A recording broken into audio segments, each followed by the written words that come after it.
নয়ন তোমারে তালাক দিছে, এখন আবার আমার কাছে আসছো। 2 দিন পরে তোমার জীবনে আরেকজন আসবে, তারপর আবার চলে যাবে না? আমার মাফ করে দাও, আমার মাফ করে দাও। আমার মায়ের মুখের দিকে তাকায় আমার মাফ করে দাও।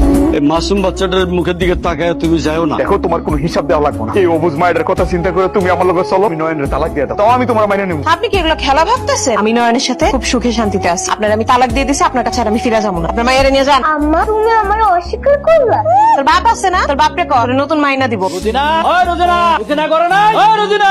আব্বা, আপনি এখানে? আমি এই বাড়িতে সাথে আসি না তোমার কেলেঙ্কারির জন্য।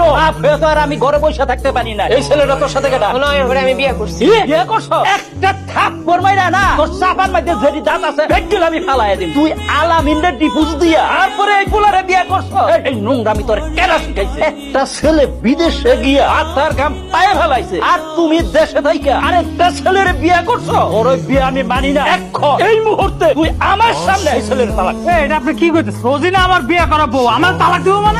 একদম চুপ। তুই আমার সাথে কোনো কথা কবি না। তুই কি বালা মানুষ? তুই যদি বালা মানুষ হইতি তবে একটা বাচ্চার মায়ের তুই কি করে বিয়ে করলি? তুই জানোস না ওর একটা বাচ্চা আছে? ওই বাচ্চাটা এখন কেটা দেখবো, কেনা দেখবো? আব্বা, আমি সব যাই না শুই না বুঝাই নয়নের বিয়ে করছি। নয়নের সাথে আমি খুব সুখে আছি, শান্তিতে আছি, ওরা আমি ছাড়ুম না, আর আমি তালাক দিব না। তোমার যদি আমার মাইয়া হিসেবে পরিচয় দিতে না মনে চায় তাও দিও না, আমি এই সংসার ছাড়ুম না। তাইলে তুইও আমার শেষ কথাটা শুনে রাখ। আর কোনোদিন তুই আমার বাপ বইলা পরিচয় দিবি না, আর আমিও তোর কোনোদিন ভাইয়া বইলা পরিচয় দেবো না।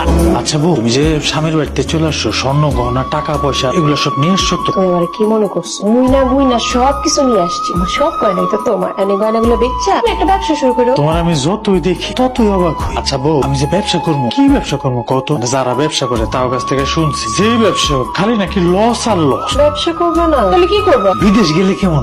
কিছুদিন আগে আমার একটা বন্ধু আছে ইতালি থেকে, ওর কাছে ভালো ভালো কয়টা ভিসা আছে। কয়েকটা বছর থাকি না, ইতালি যায়, টাকা পয়সা কামাই, তারপর বিদেশ থেকে ফেরত দেয়। কিছু একটা করবো না। বিদেশ সেবা? আম্মা, আমার সর্বনাশ হয়ে গেছে আম্মা। রোজিনা যাওয়ার সময় আমার স্বর্ণ অলংকার যা যা আছে, টাকা পয়সা যা ছিল সব নিয়ে গেছে, আমার সর্বসন্ত করে নিয়ে গেছে আম্মা। কালকে কি করবি? তোর বিদেশে আসলি, তোর কত করে কইছিলাম সব টাকা পয়সা বোন নামে দিস না। তখন তো আমাকে কথা শুনস না, তখন অবিশ্বাস করছিলি, আমাকে বিশ্বাস করস না। এখন কি পোলার এসব কথা কখনো সময়? তুই কি আর সুখে আমার পোলার জীবনটা নষ্ট করে দিয়ে গেছে ওই মায়েরটা। এখন পোলার মুখের দিকে চাইতে পারি না। আব্বা, এই যে আমি বিদেশে থাকি, বিদেশে যে কষ্ট করি, এই কষ্ট আমার কষ্ট লাগে না। যখন টাকা পয়সা দেশে পাঠাই, তোমাকে মুখে হাসি দেখি, তখন এত কষ্ট আমার কাছে কষ্ট লাগে না আব্বা। আমি তো জানি যে আমি যদি বিদেশ থেকে চলে আই, তাহলে তোমাকে মুখে হাসি থাকবো না, আমার মায়ের মুখে হাসি থাকবো না, বউয়ের মুখে হাসি থাকবো না। আমি এত কিছু করি কেন করি? আমরা প্রবাসীরা যে কষ্ট করি কার লেগে করি? পরিবারের সুখের লেগে কষ্ট করি আব্বা।